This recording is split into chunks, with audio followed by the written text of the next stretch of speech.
Oi, tudo bem? Meu nome é Renato Leite e hoje a gente vai aprender qual é o som que cada acorde do campo harmônico produz. É isso, cada acorde do campo harmônico tem uma sensação e a gente vai aprender a escutar elas. Isso vai ajudar a gente a entender as músicas que a gente toca, vai ajudar também a gente a compor, né? Então é uma percepção muito legal, um conhecimento muito legal de ter. O nome disso é o quê? Tonalismo, né? A gente vai aprender as raízes do tonalismo e a gente vai aprender a harmonia funcional, que é o quê? A função que cada acorde pode produzir. Quando você vai fazer uma música, você geralmente vai fazer o quê? Uma narrativa harmônica, né? Você quer criar o quê? Tensões, resoluções, movimentos. Então, é sobre isso que a gente vai falar. Meu nome é Renato Leite, sou músico formado, contrabaixista profissional e você está no canal certo para aprender desde o início sem nenhum vício. Essa é a série para iniciantes, que não tá mais tão iniciante assim, né? Já estamos no vídeo 21. Então, tudo que eu peço em troca é que você curta, compartilhe. Eu estou ensinando contrabaixo de graça aqui, então eu gostaria muito que essa série tivesse bastante views para que ela fosse longa e duradoura. Então, vamos colaborar, manda pra galera, marca os amigos, dá aquele like, compartilha, enfim, faz tudo aquele negócio que todo youtuber fica pedindo todo dia. A gente já aprendeu as tríades e as tétrades. Agora a gente vai ver o campo harmônico, grau por grau, qual o som que ele produz. Então aqui eu tô tocando o acorde de Dó. Dó maior. Como é que eu tô tocando ele? É um tipo de acorde que é muito bom no baixo. Você toca uma nota na corda Mi e outra na corda Sol. Você vai pular a corda Lá e Ré. Por quê? Você tocar a terça maior aqui, por exemplo, ó, não funciona, né? Porque os graves eles estão muito perto um do outro. Então isso gera um fenômeno acústico que as notas ficam trombando uma na outra, né? Elas não têm espaço para vibrar. Para pra pensar no equalizador, né? Ali no começo, nos graves, ele vai 20, 30, 40 Hz, tal. Quando vai nos agudos, ele vai 1000, 2000, 4000, 5000, né? Ele vai indo muito mais rápido, muito mais espaçado. Quer dizer o quê? No agudo tem muito mais espaço, né? Você vê na orquestra, tem um monte de instrumento agudo e poucos graves, né? Porque o grave, geralmente, ele vai ter que ficar sozinho para ele poder ter o espaço dele. Existem até regras de orquestração, na qual você não pode escrever um instrumento grave muito perto do outro, né, em questão de região. Vamos supor, você põe um piano tocando esse Sol e um baixo tocando esse Si, vai ficar uma coisa desconfortável para ouvir. Então você tem que gerar algum espaço, alguma distância entre eles na questão da tessitura. Então o que eu vou fazer? Eu tô tocando Dó na casa 8, aí a terça dele é o Mi, e eu vou oitavar o Mi. Aí ó, como é que ficou? 8 e 9, né, em questão de tablatura. O que ficou? Fundamental e terça, certo? E se eu quisesse Dó menor? Eu tenho que descer essa nota meio tom, né, ó. Portanto, terça menor fica na mesma casa. Terça maior fica uma casa à frente. Isso é muito legal de fazer. São acordes que soam bem no contrabaixo. Então você vai ver muito baixista fazendo isso. Eu chamo de décima. Por que décima? Pensa o seguinte, oitava é a primeira, né? É como se fosse a fundamental. Aí você vai pra segunda, é a nona, certo?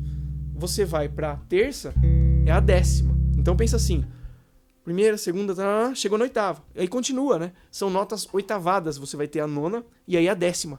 A décima é a terça, oitava acima. Pode ser décima maior ou décima menor. Esse intervalo também existe melódico, né? Você fazer esse salto aqui, ó. Por exemplo. Certo? Então, olha o que eu fiz. Dó maior, Ré menor, Mi menor, tô indo pelo campo harmônico. Fá maior, Sol, Lá, e nesse baixo aqui eu consigo vir até o Si. É legal descer também, ó. Dó, Si, Lá, Sol, Fá e Mi, que é Mi solto, Sol solto. Fá é 1 e 2, Fá maior, Sol maior, Lá menor, Si menor, voltou pro Dó. Dó maior, então é 1 maior, 2 menor, 3 menor, esses dois são iguais. Aí vem pro 4, ó, vai andar só um semitom. Aqui anda um semitom, porém embaixo anda um tom. Agora é só subir igualzinho. Então quais que são iguais? Ó, 2 e 3 e 4 e 5 são iguais também. Então isso é muito legal pra memorizar, ó. Igual, igual, igual, igual. Aí igual, igual, que é o 6 e 7. No 7 a gente está omitindo a quinta diminuta, né? Então ele fica meio descaracterizado. Nos outros, a falta da quinta não faz tanta falta assim, né? Porque para pra pensar, na série harmônica, eu toco um Dó. Se eu tocar um Sol, é uma nota que não adiciona tanta informação, né? A quinta não é uma nota tão útil, em termos de complementar a fundamental, né? Ela serve às vezes só pra dar peso na fundamental, né? Tipo, se você vai tocar heavy metal, você faz esses acordes com quinta, né? Aí você liga a distorção, vira uma nota só, né? Já reparou que quando o cara toca metal, é como se a guitarra virasse um contrabaixo, né? Então é isso. Quando faz riff, é como se fosse um baixo, né? E o power metal, o power chord de guitarra acaba funcionando como se fosse uma nota só. Então, ó, a quinta não adiciona tanta informação. Agora a terça, ó, maior, menor, muda muito, né? A diferença entre um e o outro. Porém, ali no acorde com quinta diminuta, seria muito importante mostrar ela, porque ela não é uma nota tão óbvia assim. Porém, no contrabaixo é difícil, né? Você tem que escolher. Ó, por exemplo, dá pra montar Si meio diminuto aqui, eu fiz Si, quinta diminuta e sétima. Faltou a terça. Ou põe a terça. Não tem muito o que fazer, né? Daria pra fazer aqui assim, ó. Muito difícil, né? Ó a região que ficou. Inviável também. Então o acorde meio diminuto é bem chato de tocar no baixo. Então eu vou passar 2 exercícios para isso aqui ficar firme. Um deles é brincar de fazer o baixo caipira, né? Como se fosse viola, né?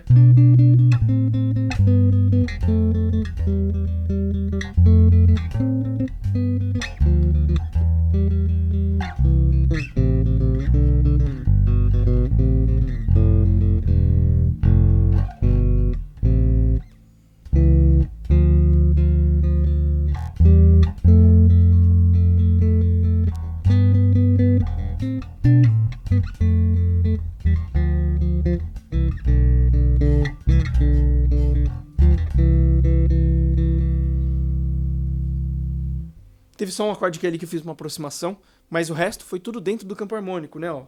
Sol, Fá, Mi, Ré, Dó, Si, Lá, Sol, Fá, Mi, Lá, Si, certo?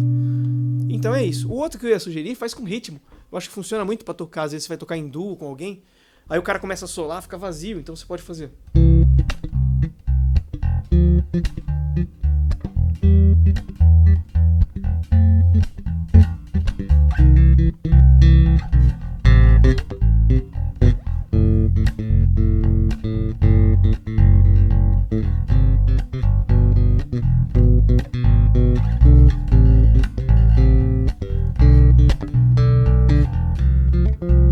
Aqui eu peguei, ó, quarta, terça, fica legal pra caramba.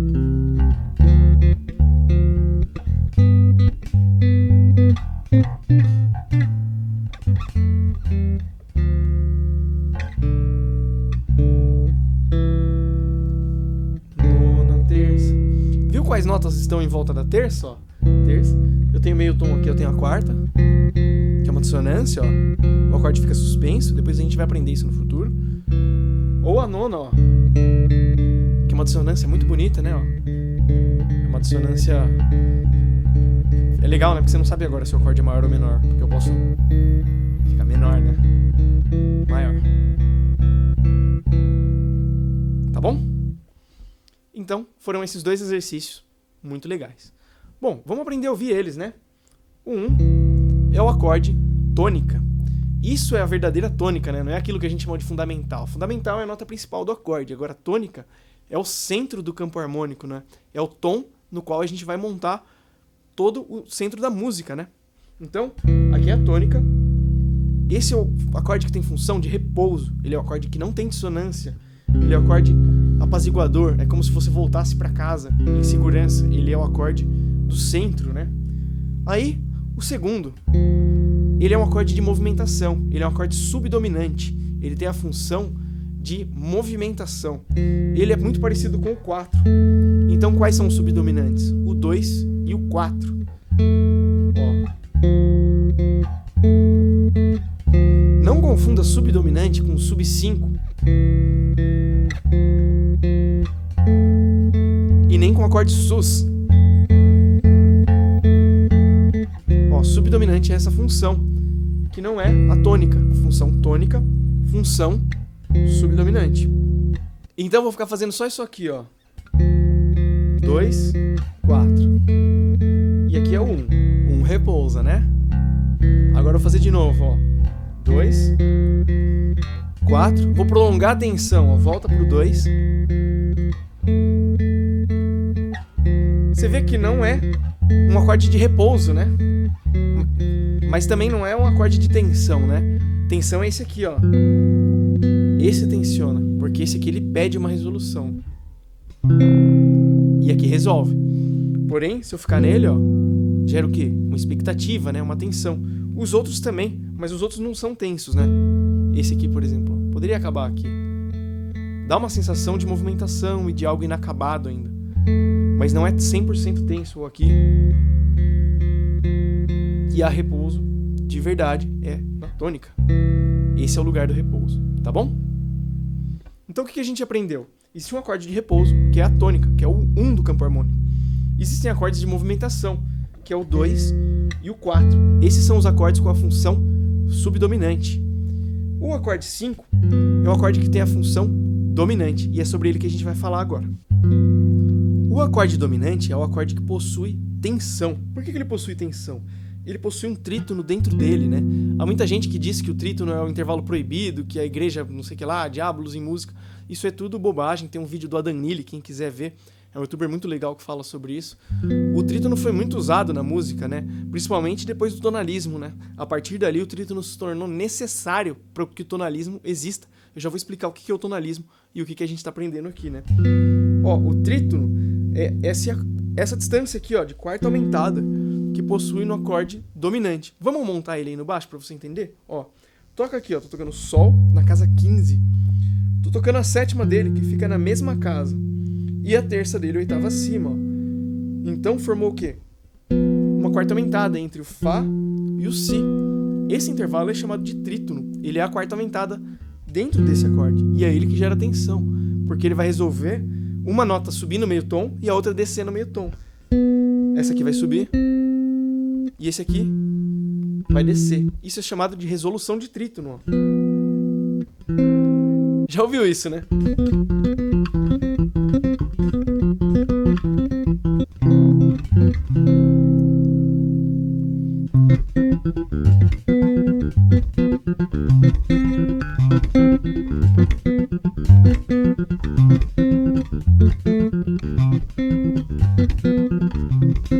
Tá vendo os 4 graus importantes do campo harmônico? Esse aqui é o Dó, terça e oitava. Então, essa é a resolução do trítono. Como é que ele resolve? Ó? A terça sobe meio tom e a sétima desce meio tom. Ao subir meio tom, a terça se torna tônica do próximo acorde.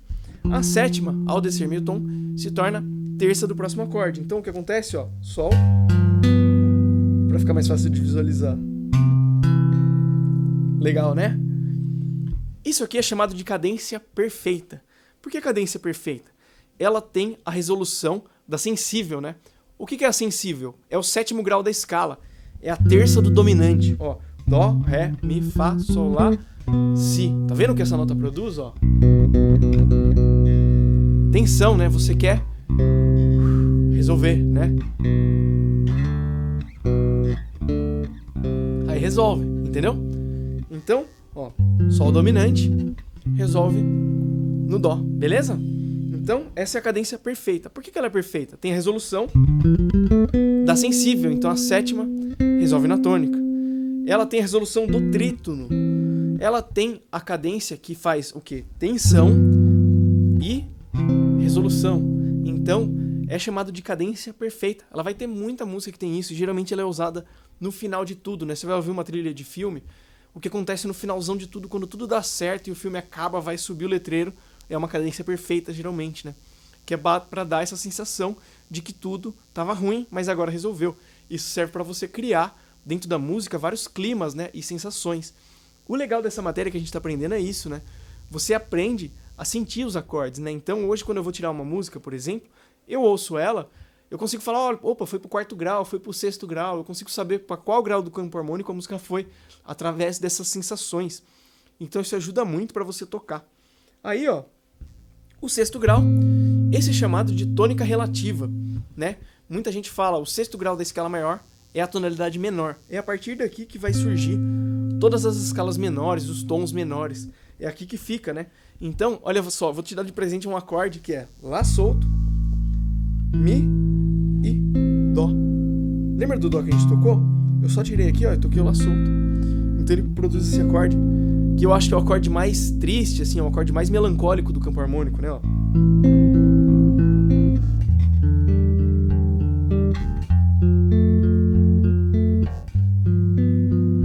Se eu resolvo em dó, ó, fica feliz, né? Agora se eu resolvo em lá, ó,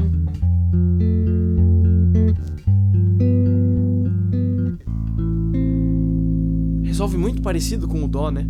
Mas dá uma característica totalmente chuvosa no dia, né? Nessa resolução aqui, né? Você viu que interessante isso pra você criar, por exemplo, uma trilha, né? Pensa assim, você está no penúltimo episódio da série, né? Tudo parece que se resolveu, tá tudo dando certo, tá legal, mas tem ainda alguma coisa que tá estranha, sabe? Falta algo, falta uma resolução melhor. E aí vem o último episódio. O último episódio vai ter mais um monte de treta, tal, e aí aquela tensão final que vai ser prolongada.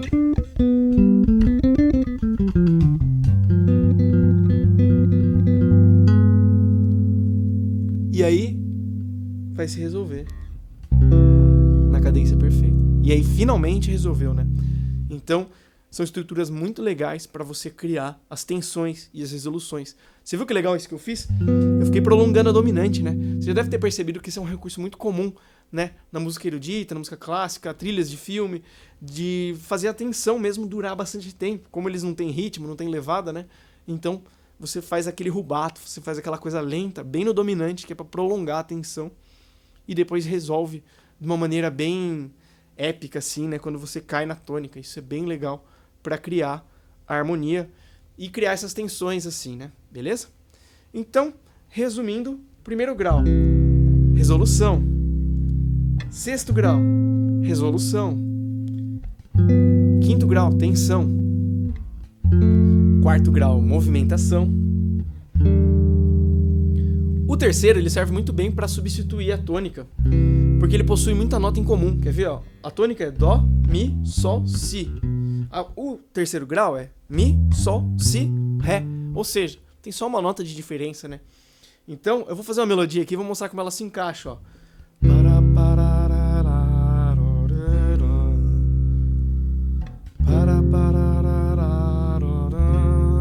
Eu vou subir pro terceiro grau, mas eu vou fazer a mesma melodia que eu fiz no dó. Agora eu vou fazer a mesma melodia que eu fiz no dó, no ré, eu vou fazer no fá.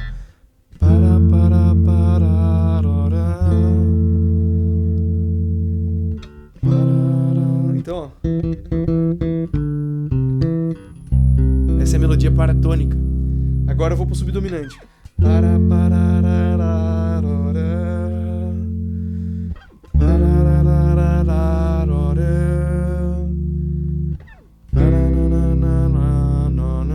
Viu que legal esse exercício? Eu fiz uma melodia que cabe pra tônica e uma outra melodia que cabe pra subdominante. E eu fiquei substituindo entre eles. Essa é uma matéria muito importante para quem quer no futuro, às vezes, substituir os acordes, né? Para pra pensar uma música que seja assim, uma música meio redundante, meio chata. Fica só no... Aí vai pro 4. Aí o cara pôs mais letra lá. Aí de novo. O que eu fiz? 1, 4, 1, 4 e 1. Pô, repetiu muito, né? Tá meio chato, meio maçante. O que eu posso fazer? Substituir. Então, vou fazer 1, aí veio pro 4. Agora seria 1 de novo, só que eu vou pro 6.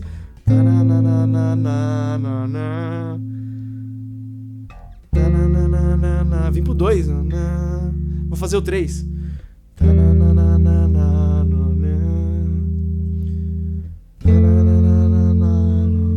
Agora eu vou pro dominante.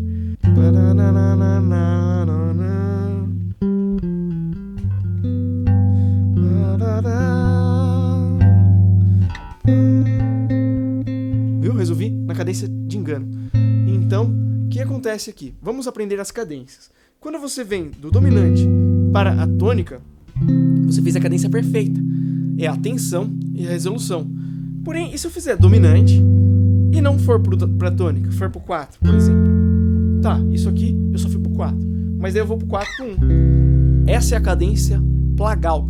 É quando você faz subdominante, tônica. Pode ser, por exemplo, 2 e 1 é uma cadência plagal. Ou, por exemplo, 4, 1 é uma cadência plagal. Ou, eu falei que o 6 também funciona como tônica, né? Então, se você fizer 4, 6, é uma cadência plagal. Se você fizer 2/6, também é uma cadência plagal.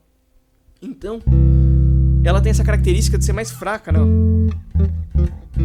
Que música que tem isso? Olha que eu toquei aqui, ó, Let It Be. Tem muito a ver com o contexto religioso também. Muita música dentro do contexto da igreja foi feita com cadência plagal. A galera fala que o trítono era proibido, eu falei que era mentira, né? Mas às vezes ele era evitado, porque isso aqui gera muita expectativa, gera muita força, né? Imagina que você quer fazer uma música num contexto litúrgico, você quer que as pessoas prestem atenção no texto, na letra, né? Então vale mais a pena você fazer uma música que passe meio batida, né? Que não seja tão importante. Agora o dominante, ele cria muito isso, né? Ele cria uma polarização, uma tensão, então chama muita atenção. Então dentro do contexto religioso, os compositores optaram sempre por fazer cadência plagal. Essa música Let It Be dos Beatles é de certa forma uma brincadeira até com isso. Existe a cadência de engano. Por que cadência de engano? Você faz esse sol aqui preparando para esse dó. O seu ouvido quer ouvir esse dó. Porém, o que seu ouvido ouve? É uma, vamos dizer assim, uma traição na sua expectativa, né? Então, isso chama-se cadência de engano. Porque eu preparei para o dó, porém, resolvi no lá, na sua tônica relativa. Dá uma sonoridade diferente, mas ambos podem ser intercambiáveis, né? Você pode substituir um por outro e eles vão funcionar, porque eles têm muita nota em comum também. Eu acho muito importante você saber tocar esse Sol 7 aqui nessa posição para resolver ele nesse Dó aqui nessa posição, porque é assim que a cadência perfeita acontece no baixo, né? Claro, faltando alguma coisa ou outra. Mas o que acontece aqui? Você fez os voicings, né? Por que é importante fazer voicing? Para pra pensar, eu fiz esse Sol e agora eu resolvi nesse Dó. Olha o salto que eu fiz. E olha o paralelismo que eu criei, né? Para pra pensar num pianista, né? Ele não vai fazer Sol, Dó. Ele vai fazer Sol, aí ele vai rearrumar as notas e tocar o Dó no mesmo lugar, né? Então é meio que isso que eu fiz, ó. Sol e Dó no mesmo lugar. Para pra pensar numa orquestra, né? O violino ele não vai fazer uma nota aguda e de repente do nada ele vai pular lá pro grave, né? A menos que ele seja a melodia principal, mas aqueles caras que ficam no background, que ficam ali no meio, eles geralmente ficam parados, né? Então isso aqui é muito legal, ó. Uma nota subiu apenas meio tom, enquanto isso a outra desceu apenas meio tom. Isso é muito bom pro arranjo, né? Uma nota contra a outra, ao invés de ter paralelismo. Então com isso aqui você não tem paralelismo, você não tem saltos. Então isso aqui cria um voicing muito bom. Um outro jeito de fazer isso é tocar o Sol aqui, ó. Eu toquei Sol na casa 10, 9 e 10. Ficou Sol, terça e sétima. E a quinta? Quinta não tem. A gente não usa quinta nessa aula aqui por enquanto, né? Sol. Como é que eu vou resolver ele? Aqui, ó, nesse Dó. Como é que ficou? Dó, oitava e terça. Mesma formação do outro, né? Apenas fundamental e terça. Faltando a quinta. Só que a distribuição foi diferente, né? Ó. Olha o trítono. É Si, Fá, que vai resolver em Dó, Mi. O Si, Fá, que resolve em Dó, Mi. Si, Fá, que resolve em Dó, Mi. Si, Fá, que resolve em Dó, Mi. Ó, Sol.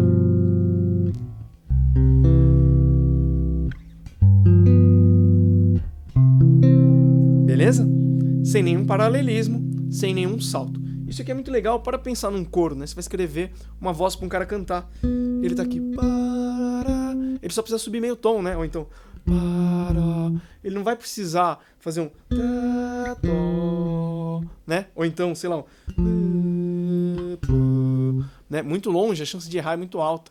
Agora, se ele só subir, ou se ele só descer meio tom, é muito fácil. Isso vale para orquestra, vale para orquestração e vale para você aprender a montar os acordes, né? Violonista, guitarrista bom, faz tudo com voicing, né? Ele pega uma região e toca tudo ali e faz tudo arranjado, consegue fazer as melodias junto com os acordes, né?